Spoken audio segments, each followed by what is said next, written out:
Tinan mo siya. Okay na po. Nagpakilala ka na ba sa kanya? Miguel po. Miguel.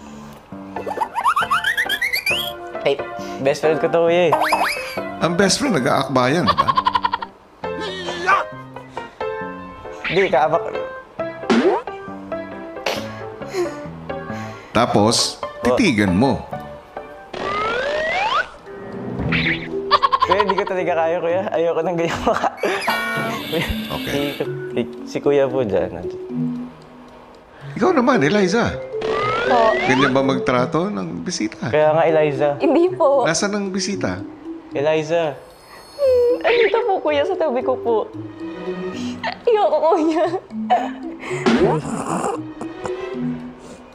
Hindi ba siya maganda? Ay, maganda babae po ba siya? Ano pa sa tingin mo? Ba't di mo siya tanongin? Babae ka po ba? Ganun ba makipag-usap? Babae ka po ba? Saan? Nasaan siya? Nasa harapan mo siya. Babae ka po ba? Ay, hindi daw po. Hindi daw po.